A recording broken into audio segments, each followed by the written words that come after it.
Well, the first step is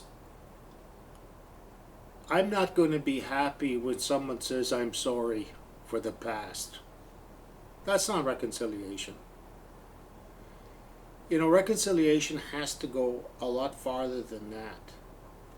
That people have to understand that we have a deeper right here than anyone else.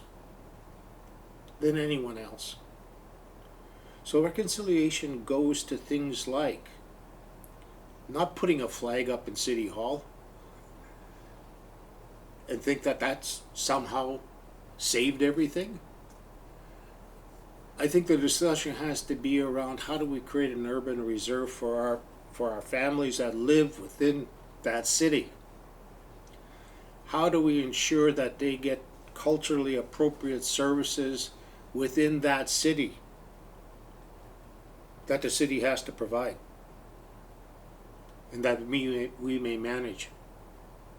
That's what a partnership is all about, is figuring out who does what best and then applying those skills to that.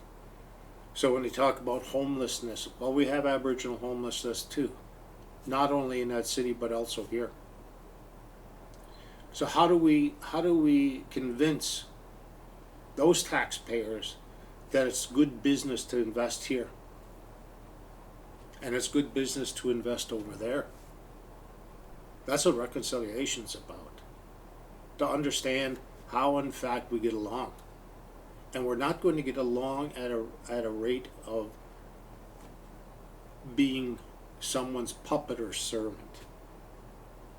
It's full recognition of our laws and of our way of life and of our decision making.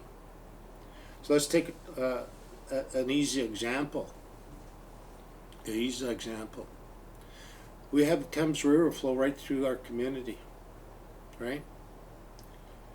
Every time there's a massive rainstorm like there was last night around this region, the floodgates open up in the city because they can't hold the water. They flush their toilet down the Thames River. What do we get for that? We get their refuse? That's the appreciation that we get? It seems to me that every time those floodgates open up, there should be compensation paid to us. And that has to come out of the city coffers. You either fix your system or you compensate us for your waste. There's economic reconciliation in terms of, will the city or any one of these cities within our treaty territory put a 10% set aside for Aboriginal participation? Everything they buy, it has to have a 10% Aboriginal participation, and if they don't, they're penalized for that, and they pay us for that. That's what gets our economy going. They've taken the taxation out of this entire area for hundreds of years, and what have we gotten in return? Nothing. So those are the hard discussions that we have to have. It's not painting symbols on the sidewalk. It's not flying flags in City Hall. It's having a real relationship.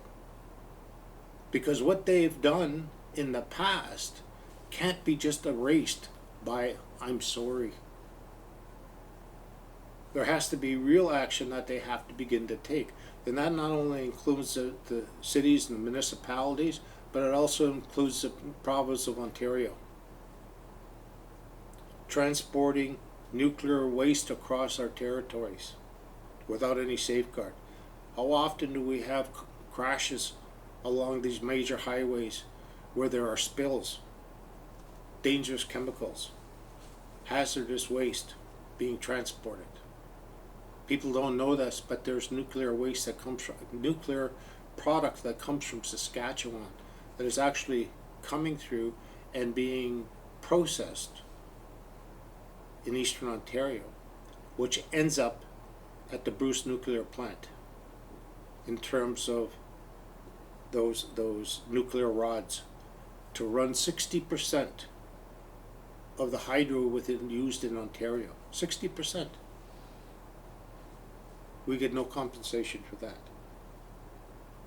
So at some point in time, you got to balance the scales. It all can't be one way, and sorry doesn't cut it anymore.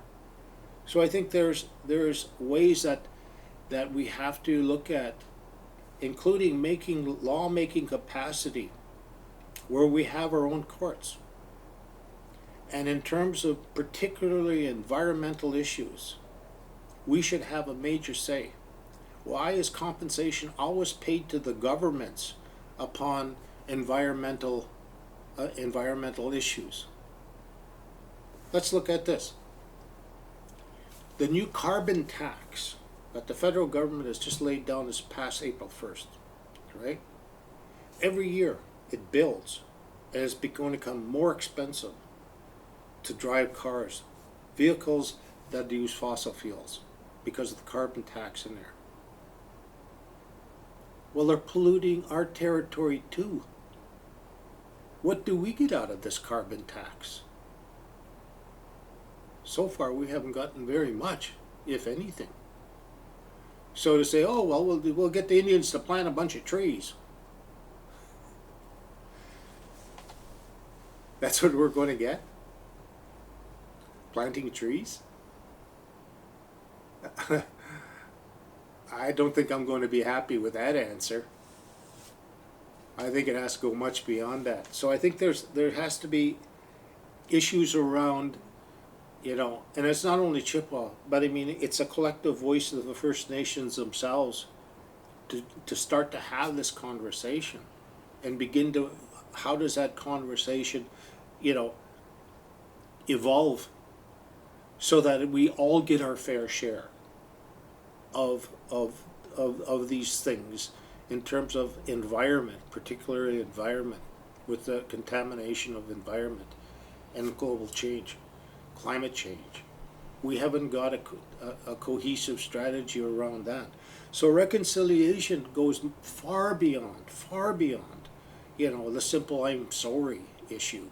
It goes into the economics and modern technology and creating, our children are as important as anyone else's children. But in terms of, we talked about this earlier, in terms of the technological development within Chippewa, we're way behind. So who's going to suffer out of all of this? The children are going to suffer. And how is that going to come out? It's going to come out because they can't continue on in education. They're going to be that much farther behind. That is unacceptable at every level. So, I don't look to government for reconciliation 100%. I look also to ourselves. We've got to do things to ourselves, and we've got to take the risk, and we've got to take the chance. And we have to take the debt that goes with it.